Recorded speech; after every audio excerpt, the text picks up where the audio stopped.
परम आदरणीय महामहिम राष्ट्रपति आदरणीय श्रीमती द्रौपदी मुर्मू जी, महाराष्ट्र के परम आदरणीय राज्यपाल रमेश बैस जी, महाराष्ट्र के लोकप्रिय उप मुख्यमंत्री देवेंद्र जी, वैद्यकीय शिक्षा मंत्री आदरणीय हसन मुशर्रफ जी, हमारे जीएमसी के डीन डॉक्टर राज गजभिये जी, उपस्थित सभी मान्यवर अतिथिगण, उपस्थित भाई और बहनों, सबसे पहले हमारे जीएमसी नागपुर के अमृत महोत्सव के इस कार्यक्रम में आदरणीय राष्ट्रपति जी नागपुर आई है। इसका निमंत्रण मैंने उनको दिया था और उन्होंने आज इस कार्यक्रम में आकर हम सब का उत्साह बढ़ाया है। मैं नागपुर का सांसद होने के नाते उनका हार्दिक स्वागत करता हूं और उनको बहुत बहुत धन्यवाद देता हूं। नागपुर ये विश्वविख्यात है, उसमें से 0 माइल देश का नागपुर में है। नागपुर को ऑरेंज सिटी के रूप में भी जाना जाता है।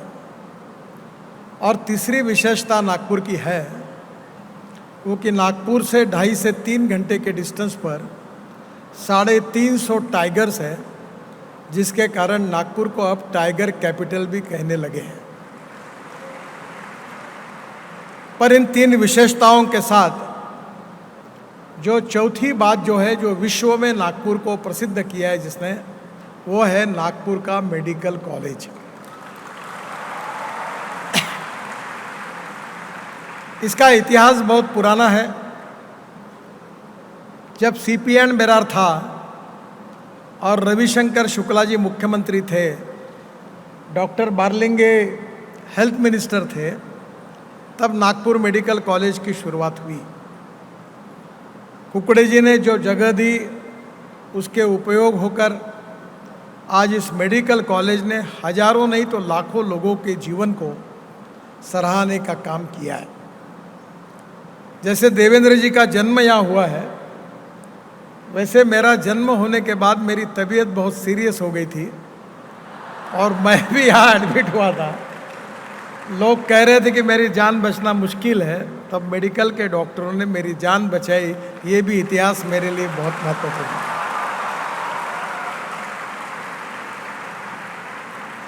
आज विश्व में आप अमेरिका में जाओ, यूरोप में जाओ, जब भारतीय डॉक्टरों की मुलाकात होती है तो ऐसे अनेक डॉक्टर हैं जो विश्वविख्यात हैं, जिनकी पढ़ाई शिक्षा नागपुर के मेडिकल कॉलेज में हुई। इस बात का हमें बहुत अभिमान है।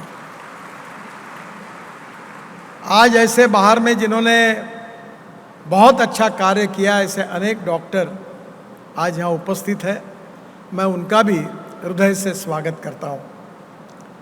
मुझे बहुत खुशी है कि आदरणीय देवेंद्र जी ने इस कॉलेज के नवनिर्माण के लिए 550 करोड़ रुपए दिए हैं और इसका बहुत अच्छा प्लान करके कार्य हो रहा है।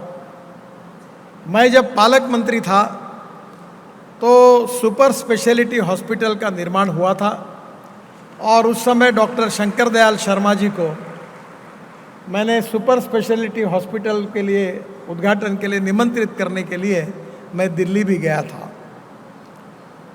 नागपुर में विशेष रूप से गरीब लोगों को मेडिकल कॉलेज का आधार है और मैंने राज गजभिये जी को एक प्रार्थना की थी कि हमारे नागपुर और विदर्भ की, पूर्व विदर्भ की एक बड़ी समस्या है कि हमारे यहाँ शेड्यूल कास्ट और शेड्यूल ट्राइब, इन 2 कम्युनिटी में बड़े प्रमाण पर सीकल सेल और थैलेसेमिया की बीमारी है।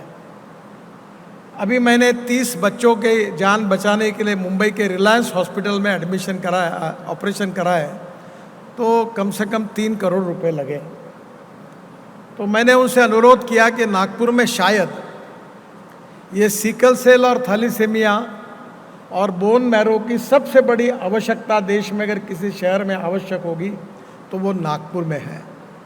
भंडारा, चंद्रपुर, गढ़चिरौली और विशेष रूप से गोंदिया, या 4 जिलों में लाखों की तादाद में ये पेशेंट है।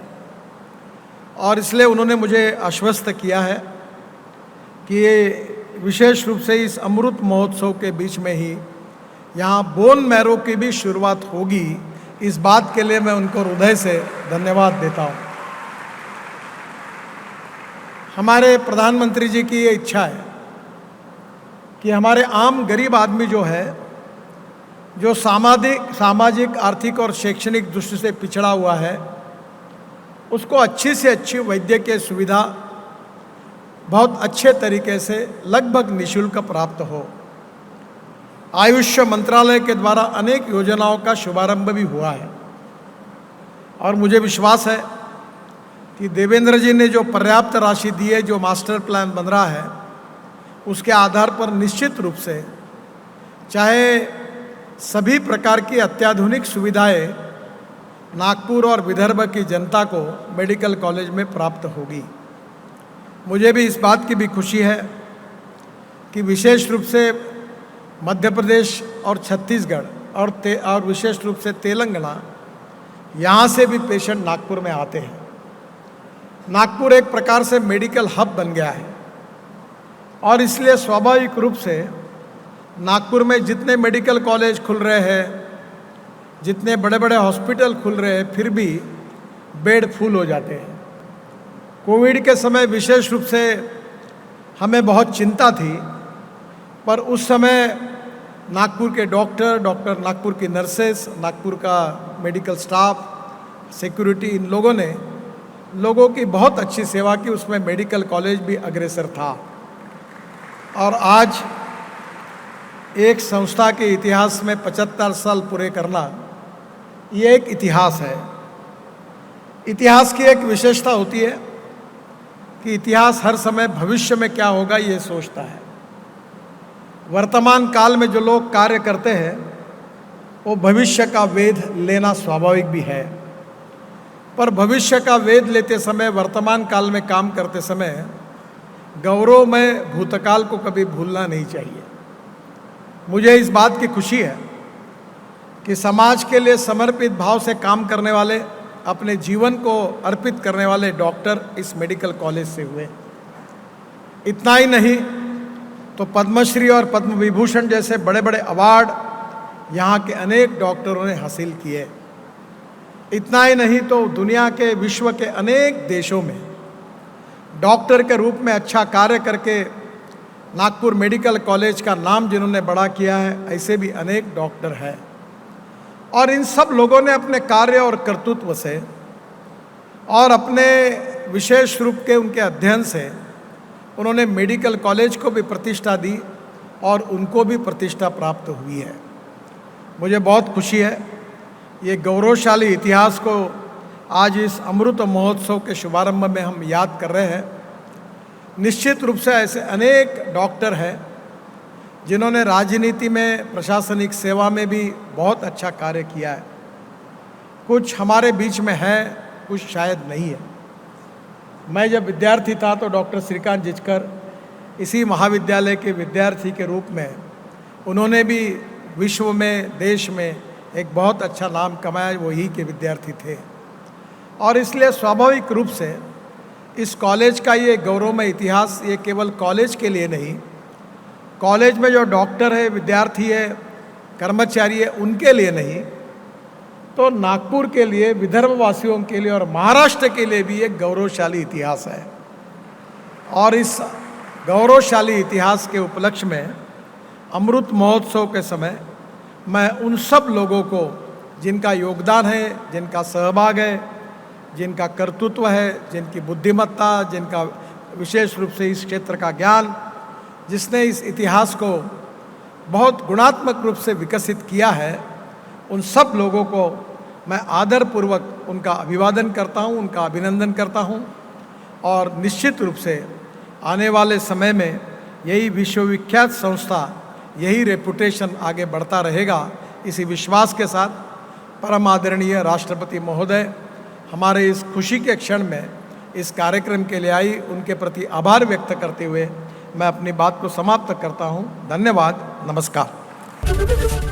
एबीपी माझा, उघडा डोळे बघा नीट.